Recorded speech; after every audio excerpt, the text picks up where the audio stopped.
Israel ने PM Modi को शुक्रिया अदा किया, भारत के समर्थन के लिए आभार प्रकट किया।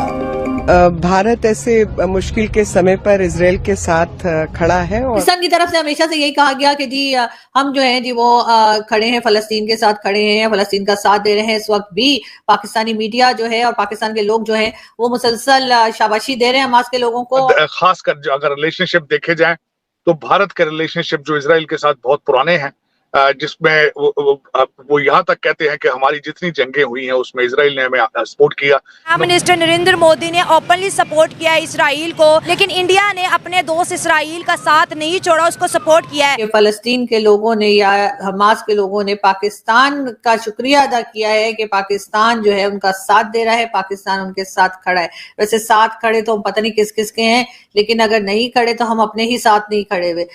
मोदी साहब ने आज ट्वीट किया सुबह, उन्होंने कहा कि this is a terrorist attack on Israel. अब भारत है बिलखसूस हमेशा बड़ी फाइन लाइन के ऊपर इजराइल के साथ चलता है। मैं उसका बैकग्राउंड भी बताना चाहूंगा। हमास ने इस वक्त इजराइल पे हमला कर दिया, ठीक है, इसलिए क्योंकि इजराइल ने भी फलस्तीन पे और इंडिया जो है वो उनका हमायती बन गया। इजराइल और इंडिया की दोस्ती है ना, वो अपनी दोस्ती निभा रहा है। तो नेतन्याहू साहब ने कहा है कि we are in war and we will win this war. और आपको उनके रिसोर्सेज का अंदाजा है कि उनके पास टेक्नोलॉजी उनके पास है, पैसा उनके पास है, वेस्टर्न सिविलाइजेशन उनके पीछे है। और इसमें जो नुकसान होगा सबसे ज्यादा वो फलस्तीनियों का होगा, मुसलमानों का होगा। मैं समझता हूँ जो कुछ भी आज हुआ है, ज्यादती हुई है। सबसे पहले तो जो आपके सवाल का था वो पाकिस्तान के हवाले से, पाकिस्तान वही करेगा जो उनके फाइनेंसर्स जो हैं वो करेंगे, वो करेंगे। सऊदी अरेबिया और यूएई और कतर जो उनको पैसे देते हैं आपको चलाने के लिए, वो जो कहेंगे आप उनके पीछे चलेंगे। आपके पास कौन सा चॉइस है? हाँ, उसमें ये एक बात आपकी बिल्कुल ठीक है कि सऊदी अरेबिया जो मुस्लिम उम्मा का एक कॉन्सेप्ट है, उसकी लीडरशिप और टर्की की पहले ही आपस में टसल चल रही थी। ये ओरिजिनली अगर देखा जाए जो नजर आ रहा है वो मुसलमानों के इंटरनल प्रॉब्लम नजर आ रहे हैं। अब फलस्तीन को एक मिसाल मैं देता हूं छोटी सी, कि दो हिस्से हैं उनके, गाजा है और वेस्ट बैंक है। दोनों के ऊपर अलग अलग हुकूमतें हैं, एक तरफ पीएलओ है, एक तरफ हमास है। अब देखा जाए तो वो भी ऑन बोर्ड नहीं है। यहां तक मैं एक और चीज भी यहां मेंशन करना चाहूंगा, पनामा लीक के अंदर जब नामों की लिस्ट आई थी तो उसमें कई हमास के लीडर थे, उनके नाम आए थे, उनके बच्चों के नाम आए थे। और यहाँ पे एक ये भी बात बड़ी खुल के की जाती है वाशिंगटन डीसी के अंदर कि ये यूनाइटेड नेशंस से पैसे लेके करप्शन करते हैं। और दूसरा जो ज्यादातर जमीनें जो इजराइल से ये अब रिक्लेम कर रहे हैं, they have sold it in the past to Israelis. मेरा मकसद अगर ये देखा जाए तो दूध के धुले इस साइड पे भी नहीं है, लेकिन इस वक्त जो सबसे बड़ा प्रॉब्लम मुसलमान दुनिया को है वो करप्शन का है, लीडरशिप का फुकदान है, और दे आर नॉट यूनाइटेड। और ये बिल्कुल, मैं हर बात पे दे आर डिवाइडेड। मैं एक छोटी सी बात, एक मिसाल देना चाहूंगा, वो अच्छी मिसाल नहीं है। इराक का जब कॉन्स्टिट्यूशन बनाया जा रहा था, जो कि अमेरिकन बनाना चाह रहे थे, क्योंकि इराक जब इन्होंने तोड़ा था तो सुना है कि यूरोपियन जिनेवा में कहीं ये बैठे थे, तो सारे लीडरान को लेकर जब जिनेवा आए थे तो वो सारा दिन आइसक्रीम के फ्लेवर पे लड़ते रहते थे। वो कॉन्स्टिट्यूशन पे किस तरह उन्होंने इकट्ठा होना था, तो वो आइसक्रीम के फ्लेवर पे नहीं इकट्ठे हो सकते थे। So this is a problem everywhere अगर देखा जाए। अब फलस्तीनी एक छोटी सी कम्युनिटी है, लेकिन उनके भी दो पार्टियां हैं, दो मुख्तलिफ रूलर्स हैं। और जिस तरह वो पीएलओ एक डायरेक्शन पे है, हमास एक डायरेक्शन पर है, उनके आपस में कोई अंडरस्टैंडिंग नहीं है। अब मैं जिस तरह एक मिसाल देना चाहता हूँ, पाकिस्तान है बैंकरप्सी के सर पे पहुंचे। हमास के मिलिटेंट्स ने इस वक्त जो है इसराइल के अंदर अटैक्स किए हैं और इसराइल के कुछ जवान जो है वहां पर उनकी किलिंग हुई है। इंडिया के प्राइम मिनिस्टर नरेंद्र मोदी ने जो है उनकी सपोर्ट की और कहा कि हम इसराइल के साथ हैं, इस नाजुक हालात में हम इसराइल के साथ हैं।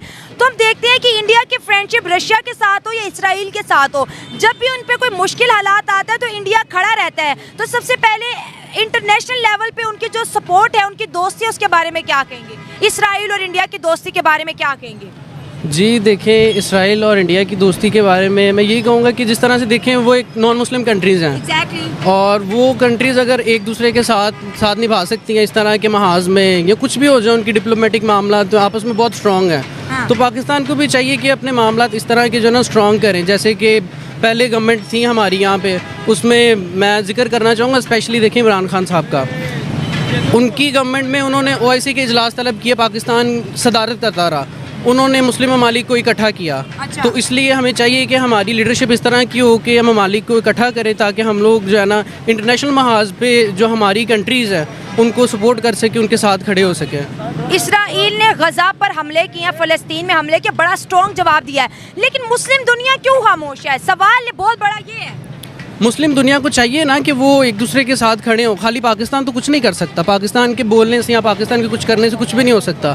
चाहिए कि जितनी भी मुस्लिम कंट्रीज़ हैं, हमारे पास एक प्लेटफॉर्म मौजूद है OIC का, जिसमें तमाम मुस्लिम कंट्रीज़ जो हैं वो एक दूसरे के साथ मिल बैठते हैं, उनके नुमाइंदे आते हैं, बैठते हैं। तो उन्हें चाहिए कि वहाँ पर बैठ के इन सारे मामलात को हल करें, एक दूसरे के साथ यकजहती करें और यूनिटी कायम करें।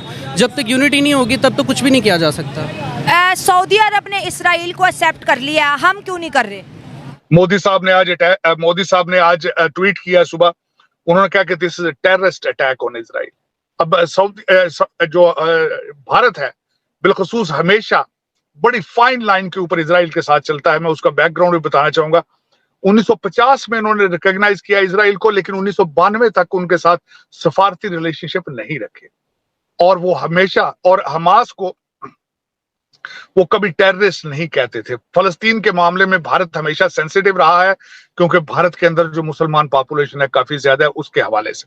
लेकिन अब मेरे ख्याल में मोदी साहब is coming out of the crease, और आज उन्होंने जो कहा है कि it's a terrorist attack on it, और उन्होंने भी उस कैंप को ज्वाइन किया है।